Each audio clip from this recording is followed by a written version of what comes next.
Hello everyone and welcome back to another video. In today's video I'm going to do the TBR Jar picks my reads for August. I'm also going to do my July reading wrap up in this video, but I'm just going to do it another day, but it will be in this video, so if I look different that's why. I'm just not in the mood to do a wrap up. I want to do something quite easy and I love to do these videos, like the prompt videos, so that's what we're going to do today, and I'll probably do the next segment tomorrow. But I did a really poor job of my July TBR. I only read one book and that was Tusk Love, so that is really bad.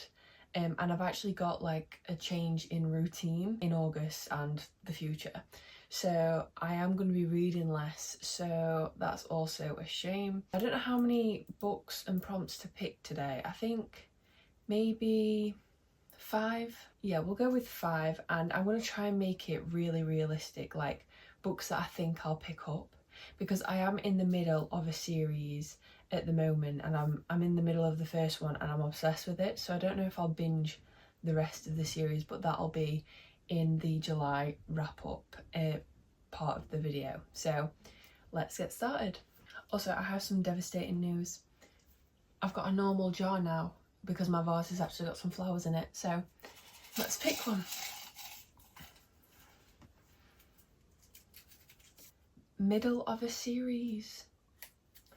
So this is really funny because the series that I talked about literally a second ago is the series I want to continue this month in August. So I'm gonna go with Burn the Stars. I haven't got it yet, but I am gonna order it soon, so it will come, and I will talk about this book and this series in the wrap up video because, like I said, I am in the middle of the first one, so I'm going to be choosing Burn the Stars for middle of a series. So that was a really good prompt because I know I'll read that book. Okay. Book you based on the cover alone. So a book that I chose because it has a good cover. Okay, I've done this a lot, so I'll have a few for this. Okay, so for that prompt I've got 3 options. I feel like I could have chosen quite a few, but I'm trying to be realistic. So the first one is Fairy Tale. Just know that this is a gothic romantasy. It's really highly rated and it's been on my radar for a long time. And then we've got The Haunted Houses, which is following 3 women, and it's like the tale of womanhood, and it sounds really interesting and kind of a bit weird and wacky, so there's that one. And then I've got Where Shadows Bloom, which is a sapphic YA romantasy, and it's got a god, a bargain and all the good stuff. But I do think it's time to finally read Fairy Tale. I have a credit on Audible as well, so although it's like a thick one, I think I'm going to get it on audio as well so I can read it. I can read it a lot quicker and immersive read, so that's like listening and reading at the same time, which I've done recently and really liked it and found it immersive, so I think I'm going to go for this one. Okay, so the third prompt. Newest release. Okay, so originally I thought it was The Irresistible Urge to Fall for Your Enemy because this came in the Illuma crate box for July, but it's actually Once Upon a Demon's Heart by K.M. Marinova, because that literally came out the 31st of July. So, and I really want to read that, so I'm going to get that one. I'm going to order it paperback because I think at the minute it's only on Kindle, so I will be reading that in August. So the next pick is going to be Once Upon a Broken Heart. No, it's not. Once Upon a Demon's Heart, and this is following a demigod, and that's kind of all I know about it. But I do think K.M. Marinova, depending on how this book goes, I feel like she might be an author for me because The Fabric of Our Souls, loved it, so if it's anything in par with that, I think I'll enjoy it. Okay, so I've got 3 books and 2 of them I was definitely going to read in August, so I'm thinking I do 5 prompts. So this is the 4th. Not popular on Book Talk. Okay, so I have 3 books for this prompt, and the first one is The Glass Girl. I haven't seen this on Book Talk, and it's really on my radar because I loved Girl in Pieces, so I'm thinking maybe this one.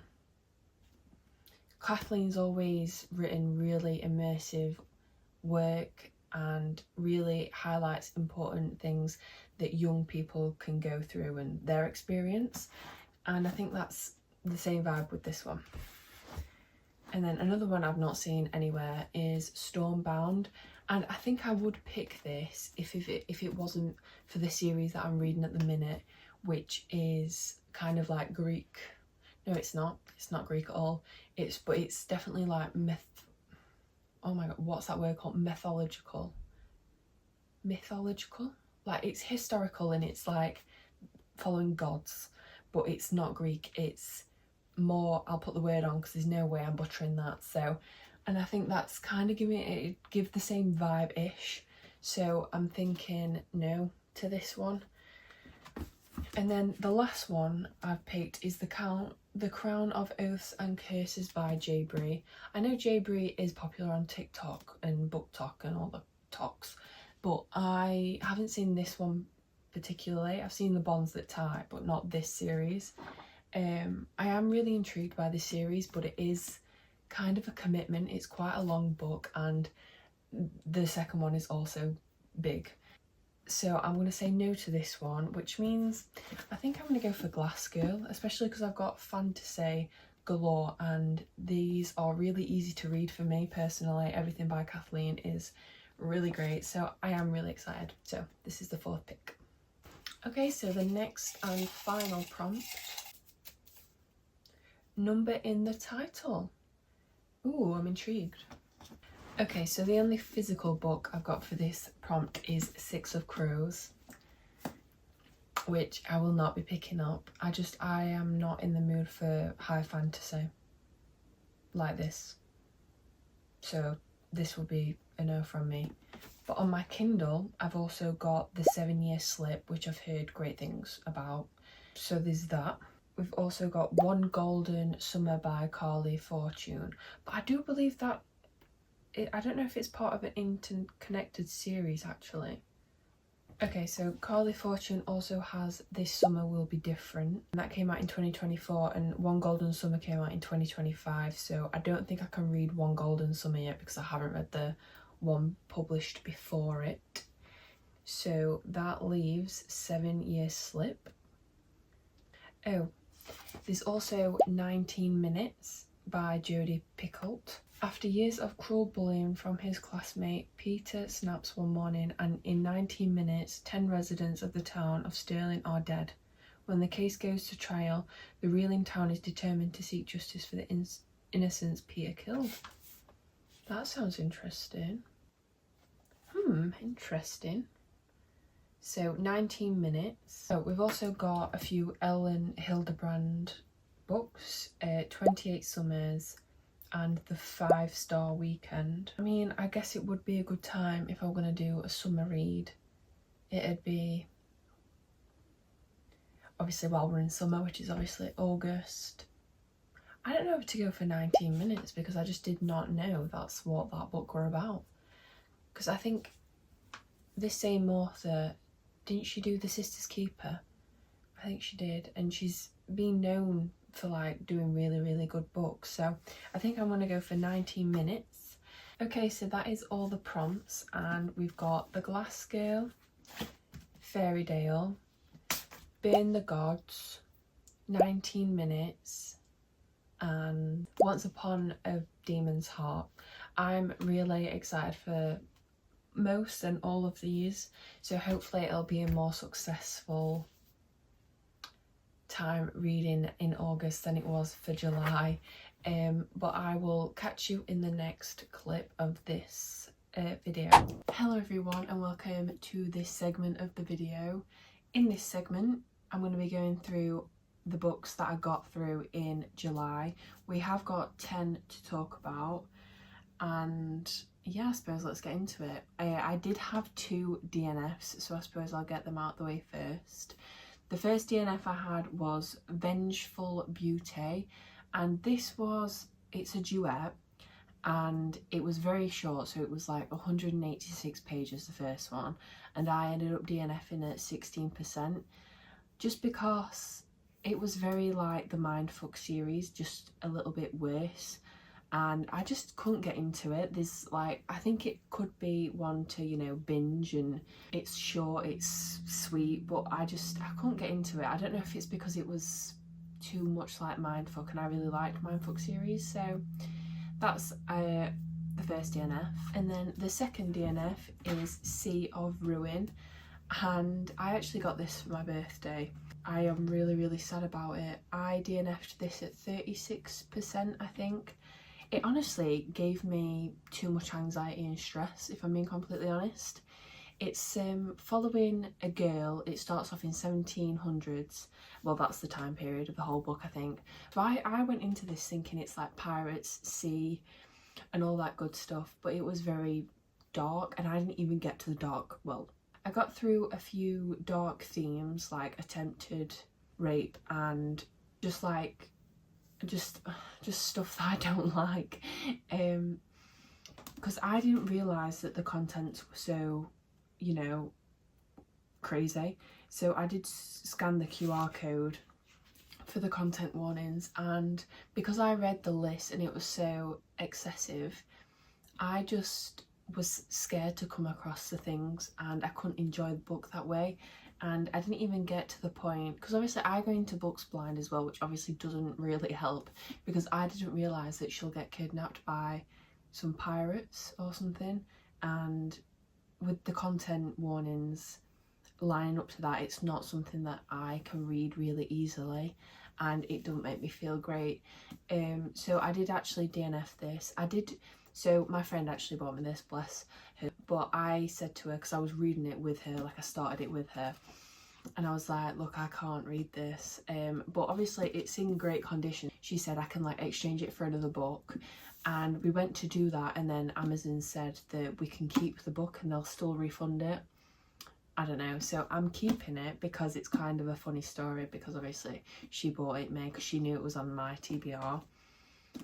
But I did DNF it, and it is a pretty cover, and I do like love the flop of it, the text and stuff, but it was just too dark for me. And you never know, I might get to it if I'm in that kind of mood, but I don't know if I will. So that's the second DNF. Okay, so the rest of the books, the 7 of the books, I've read and completed them, but I actually am in the middle of one right now, but I do think I will finish it by the end of July, because it's only the 28th of July right now, and I am binging it when I have the time. So editor me will put my final rating in for the book that I will talk about. Also, the reason why I don't tend to do wrap-up videos is because I'm not very good at wrapping up a book.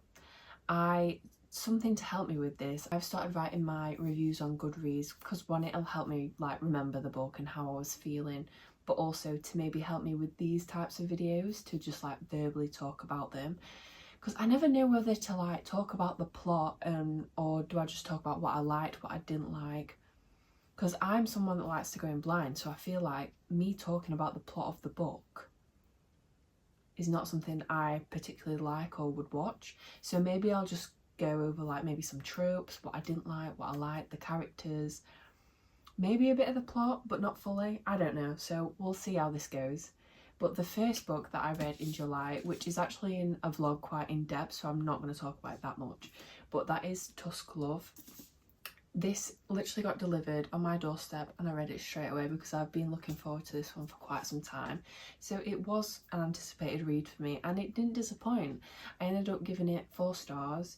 It was very cute, wholesome, sweet vibes. They're on an adventure together. We get some growth from the main female character, Gwen, and he's a grumpy MMC, and it's just their chemistry is just really sweet and wholesome. But we have got like the development from her, because she basically is going down this path due to her parents wanting her to go down a certain path, and she finds her backbone and she kind of gets the ending that she wants, which is really nice. So yeah, that's the first book. The next book I read was A Treachery of Swans, and this was another anticipated release for me because I loved Where the Dark Stand Still by this same author. So this was an instant book pick for me, and this ended up actually being the Juna Illuma crate. box. So I've also going to be talking about this in a vlog, I think, so I won't go into depth again, but this is Sapphic and it's a swan retelling, so it's very gothic and the imagery in this is phenomenal. Like, it is such good writing and really beautifully written. So this is a Sapphic, so our two female main characters, like, their tension and their flirting was fantastic. I loved it, but I just didn't get enough of it because Marie, she wasn't even in like the first 120 pages that much. So it's kind of like the world building, or like the story building, I suppose, because Odile is kind of infiltrating into the kingdom to steal a crown, and the story and the plot kind of wasn't that all that unique. You know, king, they want a crown, they want power, they want to take their magic back, like it's kind of all been done before. But the uniqueness of the writing and the way that was done was phenomenal, and I ended up giving this a 4-star. But I kind of just wanted more from the characters, like I wanted more moments between them because it was so cute. And so yeah, that's that book. Okay, so the next book was the biggest surprise ever this month. I picked this book up in the buy 3 books get 30% off on Amazon, and it was just a whim. Like, it's not been on my radar before that moment, and that's The Fabric of Our Souls, and I'm so glad I picked this up because it was the 5-star of the month and I absolutely loved and devoured this book. It was really unique, and I think that is what makes my reading experience so much better, because I feel like we get the same all the time and it is so jarring and boring. So I feel like when something takes me by surprise, I give it like so many more stars than I normally would. But yeah, this book was following 2 points of view, so Wyn and Liam, and they are both in a mental rehabilitation centre, but there's also like a plot of mystery because people went missing in this institution before that they went. So they're kind of following that, but then they're also following their own romantic journey, and they create a beautiful friendship with another character called Lanston. Lanston has my heart. So it's definitely, you know, I love it when there's like mental health representation, but then I love the mystery and the plot and just everything about this book. 5 stars. It like had me sobbing by the end. Like, I just did not expect it. It was such a surprise. So following on from that book, I actually read the spin-off also, The Ballad of Phantoms and Hope, and this is following Lanston's point of view and Ophelia's, and it's set 5 years after that book. So I won't talk about the plot of this book because it'll spoil it for the first one, but this is them following their journey, and they kind of go on like a bucket list thing, and I didn't like this as much. I ended up rating it a 3.75, which is really disheartening because Lanston is one of my favourite new characters ever. So yeah, there's a lot of back and forth between the love interests, which I don't really like. I think it can get a bit tedious. But the plot was also a bit slow and a bit boring, but I can also appreciate the angst and the love that they did have for each other, and the representation of the mental health and all that jazz. So yeah, next 3 books are a part of the same series, but they do have different ratings. So that is the Bonds That Tie series, like the last 3 of the books. Okay, so I again kind of struggle to rate and review books that are part of a series, especially one like this, just because they merge like into one big book for me. So let's start with number 4. I ended up rating this 5 stars. It's the only 5 stars of the series, but I couldn't even tell you why. Just had a good time with this, and I annotated all these books, but not this one. So I must have just been really immersed in it.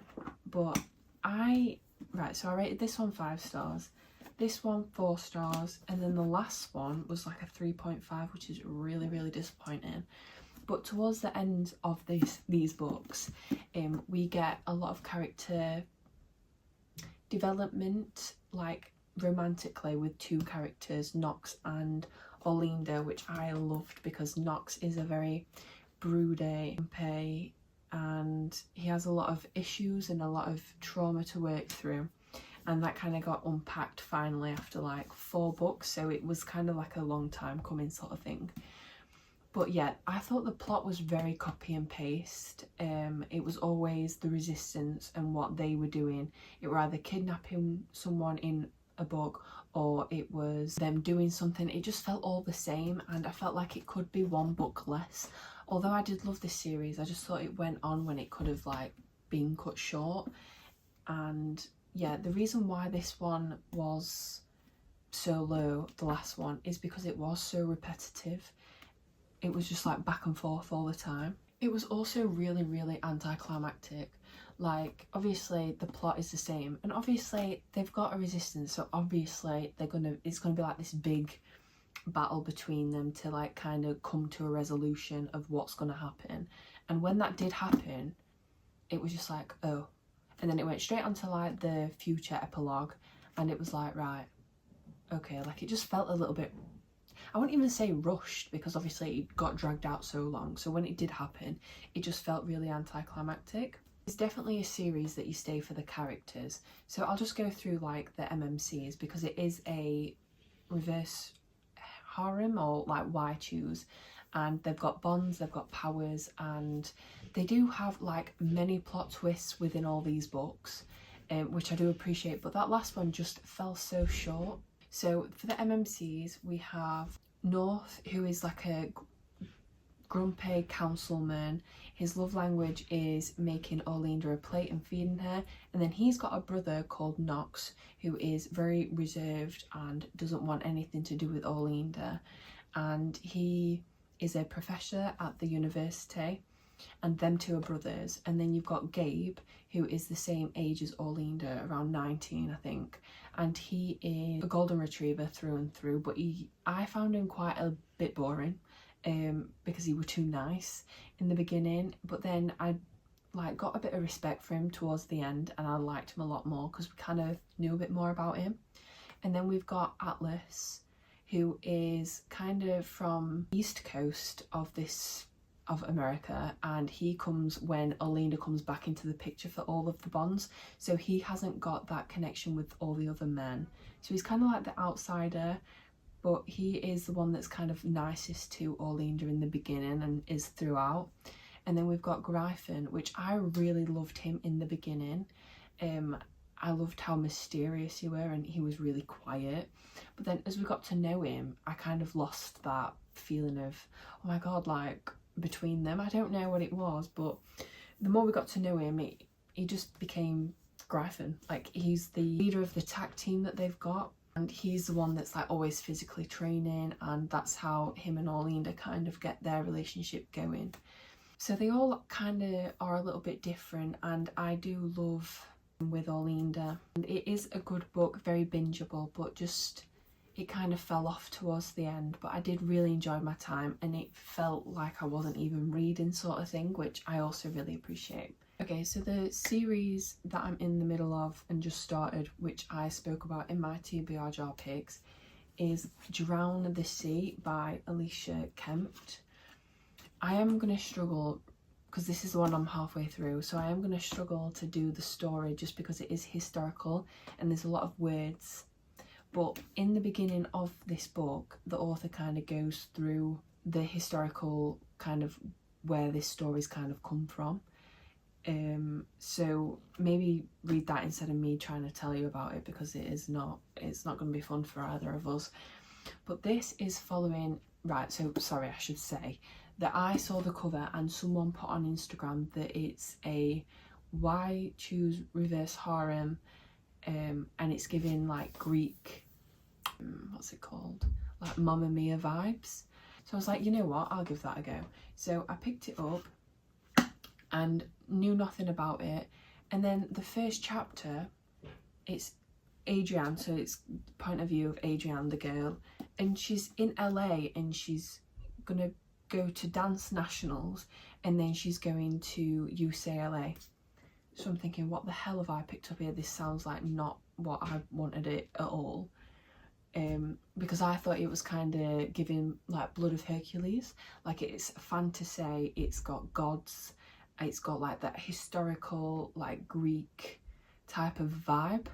So I'm thinking, what on earth is this? But then it gets going, and her dad kind of sends her to a mum that she hasn't seen for 4 years, and she lives in Santorini on a little island. And then she decides to go on a date with a guy, and this date does not go very well at all, and they're on his yacht, and basically she jumps off the yacht to get away from him, and she's swimming, and then she's like drowned in, and then she says to the ocean, like, help me.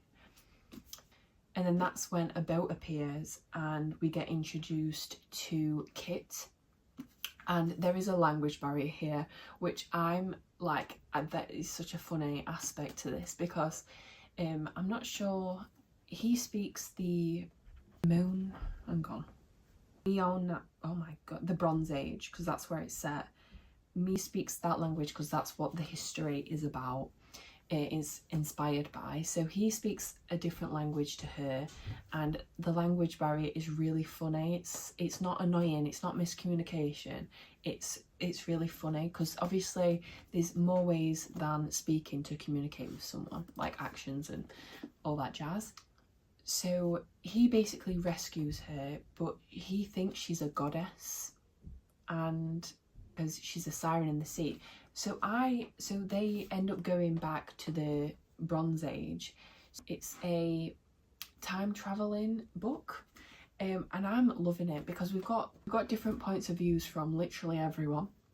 So we've got Adriana, who is from this century, and then we've got Kit, who I've just mentioned, and then we've got his sister Britta, and then we've got 2 new characters that have been introduced, and one of them is kind of like looked down upon because of how he got to where he is now, and then we've got his companion slash boss, and he is very broody and grumpy. I can just see that coming now. It's just really funny, and you can feel the tension already, but then, and the yearning and the looks and stuff, but I'm just really enjoying it. Again, it's really different to what I've read before, so I think that's why I'm enjoying it so much. So she's obviously trying to get back to her mum, but obviously there's no phones, there's no electricity, so I think it is a time traveling one, but I just don't know where it's going to go. Like, is she eventually going to go to college and go back to that, or is she going to stay in this world? Is she secretly a goddess? Like, how has she got here? Like, there's just so many things. And I'm at the part where they've just been to a party, and obviously she's a dancer, so she's dancing and all like the men are like watching her, and she's just like passed out and now taking care of her. Like, it's just, oh, and in the Bronze Age, it's like women are the ones that are like the queens and the ones that basically get to boss men around. It's not kings, it's the women. They run the show, and they get taken care of, and they get as many husbands as they want, sort of thing. So that's also enjoyable. But yeah, I'm enjoying this. I will finish it. But I am, right, so I ordered this one, but I think I'm going to go for the hardcover because it's a lot nicer than this one. I didn't realise. So I'm reading it on my Kindle so I don't damage this. But those are all the books that I got my hands on in July, and I guess I'll catch you in the next one. I do think this will be a 5-star prediction, by the way, but editor me will put what I actually think on the screen. So I'll catch you in the next video. Bye!